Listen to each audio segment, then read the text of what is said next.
Ayun, tuwang-tuwa yung mga DDS influencer. O kita mo na niya, mali yung sinasabi ni Madriaga na siya yung gustong bisitahin. Hindi niya si Madriaga yung gustong bisitahin, kundi si Tebes. Kinonfirm lang ninyo na talagang pumunta sa BGMP jail si Sara Duterte. Di ba? Hindi man pwede siyang mag-deny nito kasi may CCTV pala.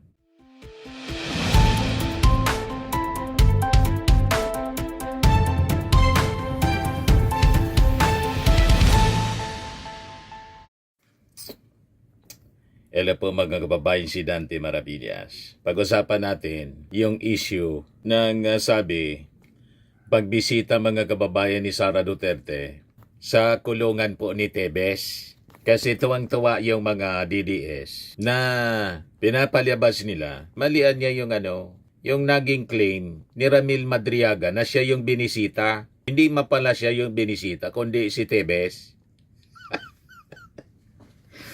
Malinaw naman po yung sinabi po ni Ramil Madriaga na si Sara Duterte daw nagtry na bisitahin siya pero hindi niya inarap.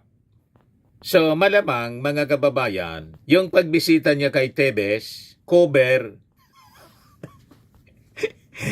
Di ba? It could be a cover. Pero ang talagang intensyon ni Sara Duterte, kausapin si Ramil Madriaga. Hindi siya inarap, o di may pang-cover siya, si Tebes niya yung si Tebes niya yung sadya ko doon. Pero ang tanong mga kababayan, bakit naman niya kailangang bisitahin si Tebes? Di ba? Lalo sa sa alanganin na panahon, at saka si Tebes matindi yung kaso noon. Multiple murder po yung kaso noon. Pagpatay sa dating gobernador si Digamo, Gobernador Digamo, and terrorism. Di ba? So ang tanong ngayon, what is the purpose? What is the business of a sitting vice president? Bakit niya kailangang bisitahin ang tulad po ni Tebes? O lalo na napasama. Di ba pa? Ano ang agenda ni Sara Duterte? But anyway, ibigay ko muna sa inyo yung balita. Naitanong kasi mga kababayan kay John B. Crimolia, DILG Secretary, na interview ng mainstream media. So sabi ni John B. Crimolia, VP Sara Duterte visited Tebes, not Madriaga in jail. Ayun, tuwang-tuwa yung mga DDS influencer. O kita mo na niya, mali yung sinasabi ni Madriaga na siya yung gustong bisitahin. Hindi niya si Madriaga yung gustong bisitahin, kundi si Tebes. Kinonfirm lang ninyo na talagang pumunta sa BGMP jail si Sara Duterte. Di ba? Hindi man pwede siyang mag-deny nito kasi may CCTV pala at may lag. Yun mga kababayan.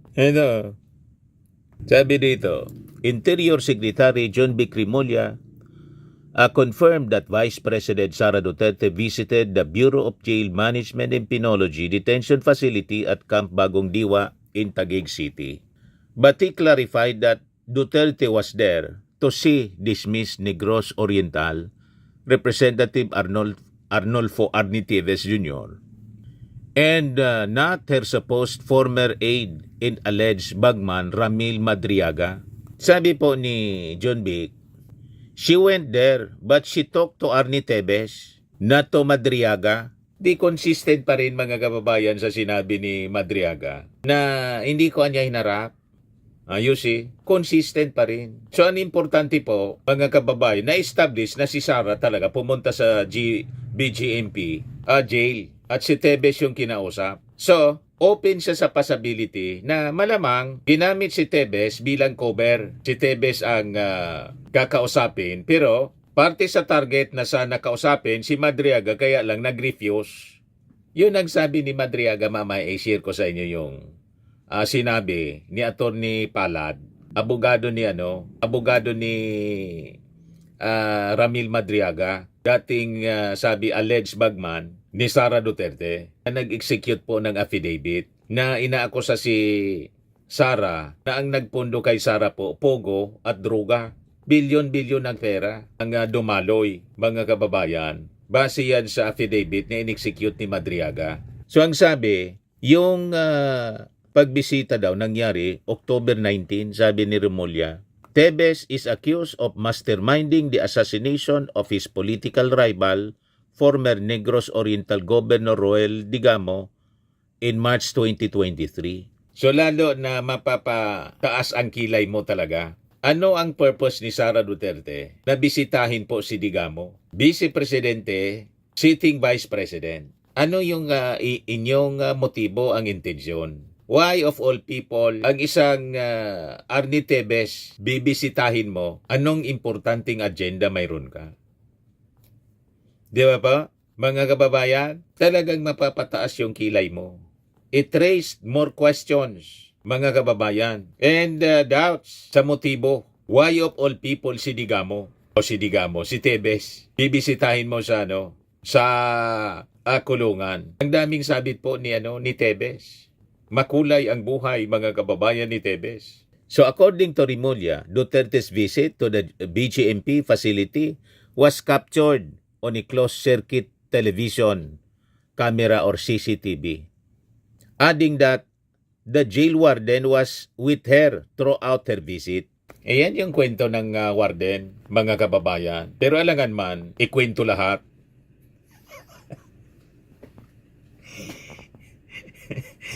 Ano ba? Mga kababayan, pwedeng hindi lahat ikwininto. The warden has shown records. The warden was present there during the meeting. Not much was discussed.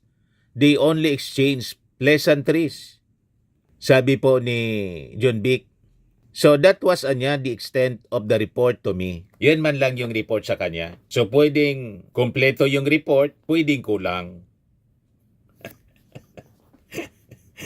Anyway, that is normal, mga kababayan. Ang tanong nga, why of all people ang sitting Vice President, si Sara Duterte, bibisitahin ng isang Arnie Tebes? Yun ang tanong. Kaya tama itong post ni Professor Antonio Contreras 3 hours ago pa lang.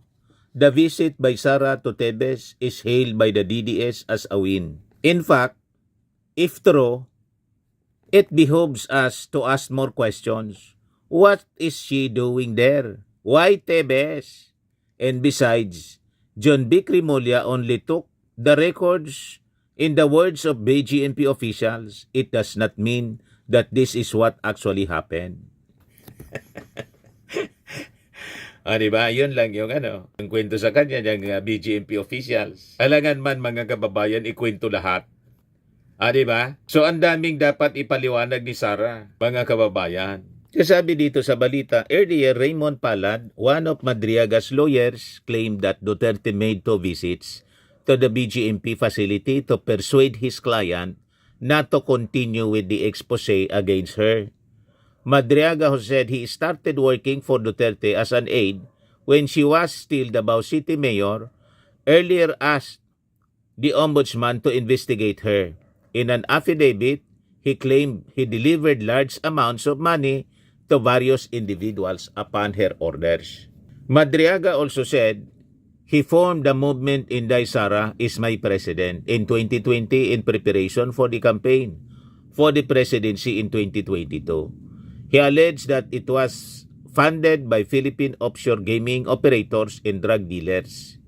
Duterte, for her part, denied Madriaga's allegation, calling this a part of an attempt to obstruct and undermine her possible presidential bid for 2028. So ito yung press con, mga kababayan. Pakinggan natin si John Vic. Binabanggit po ng abogado ni Madriaga na si VP Sara ay pumunta sa BGMP. Sa inyo po ba, napacheck nyo na po ba sa BGMP kung merong CCTV, merong visitation documents, kung pumunta ba talaga si VP Sara sa BGMP sa Camp Bagong Diwa? Pumunta siya ron, pero kinausap niya si Arnie Tebes, hindi si Madriaga. Si Arnie Tebes? Si Arnie Tebes ako usap. May CCTV po nung footage? I think so. May records yung warden, pinakita. The warden was there present during the meeting. Wala naman daw pinag-usapan masyado, kundi nagkumustahan lang. So that was the extent of the report to me. That was October 19? Tama ho ba? I think so, yes. Yes. Thank you very much po. Kaya iba-iba yung mga reactions ng mga tao, lalo na nagduda. Kasi siyempre, hindi simple yung kaso po ni Arnie Tevez, pagpatay sa dating gobernador, si Gobernador Digamo, at sabit sa kung ano-ano pang mga controversy. Of all people, si Tevez bibisitahin sa ganong oras ni Sara Duterte. So, ano yung sadya? Ano yung motibo? Bakit bibisitahin niya ang isang Arnie Tevez? So, the possibility mga kababayan na ginamit si Arnie Tevez as i-cover para madali mag-deny. Hindi ka man niya talaga yung binibisita. Pero ultimately talaga, ang gustong kausapin si Madriaga para i-convincing hindi na magreklamo, mag-execute ng affidavit kasi siyempre natunugan yon. Di ba po? Kaya lang hindi na siya kinausap. Nakatunog si Madriaga, base mismo yon sa kwento sa kanyang abogado na si Attorney Palad. Kaya sabi ng mga netizens, sabi ni Raymond Binebe Fernandez, could be that the warden was influenced to tell another story. Sabi ni Lirol Madesli, if indeed Sara visited whoever, for sure she will not allow anybody from the BGMP to hear their conversation. At yung bumisita ka sa BGMP, ang ibig sabihin niyan ay importante kang sadya sa kung sino man na gusto mong kausapin. Di ba? Vice Presidente ka, pupunta ka sa BGMP para kausapin yung kung sinong tao. May importante kang sadya. At yung importante mong sadya, siyempre hindi mo sasabihin. Lalo na nag-raise ito ng mga seryosong tanong, mga kababayan. Sabi ni Jolie, so totoo ngang pumunta si Sara Duterte sa BGMP tuwing madaling araw. Baka kinausap niya si Arnie Tevez para pagplanuhan nila kung paano ipaligpit si Madriaga. O di ba, mga kababayan, kung ano-ano ng theories, hindi mo masisisi yung mga tao na mag-isip ng gano'n na possibility. Kasi, ang lahat ng yan, mga possibilities talaga. Lalo't maraming alam itong si Madriaga, batay sa kanyang kwento, batay sa kanyang affidavit, mga kababayan, napakaseryoso ng kanyang aligasyon laban sa Vice Presidente. Imagine, siya daw yung bagman, nagdi-deliver ng pera, hindi maleta, kotse na mismo, Vios at Grandeya yung dala. Yung una, duffel bags lang. 33 million to 35 million yung laman. Yung medyo malaki na, nasa 80 million plus na, yun, Vios na. At yung 1 billion, Grandeya na, mga kababayan, yung ginamit. Sa pag-deliver, iniiwan na lang yung sasakyan. Ganon ka seryoso. Sabi ni Janmar Alinton, BP, binibisita ang nakakulong para mukhang may hidden agenda. Sabi ni Rinaldo Galoso, ilang beses po ba bumisita sa cell si BP Sara, si BP ng 10 oras ng gabi? Naribisa rin po ba yung logbook? Lahat po ba yon ay si Tevez ang binisita? Sa pagkakaalam ko, ang mga oras na dead of the night, 12 midnight to 3 a.m. ay mga oras kung saan ang katauhan ng isang tao ay nasa lowest eve. Bakit kaya ang mga oras na yon ang napili para bumisita? Sabi po ng iba, yon lang pong nakaitim na may dalang kalawit ang dumadalaw sa mga ganong oras. Yung nakaitim na kalawit, si kamatayan ay bumibisita sa ganong oras daw. Sabi ni Mon Angel, of course, kamustahan na lang kasi hindi siya hinarap ni Kuya Ram. yung tawag daw ni Sara kay Ramil Madriaga, Kuya Ram. At ang sabi sa kwento, ninong sa anak. So, malapit pa ganon.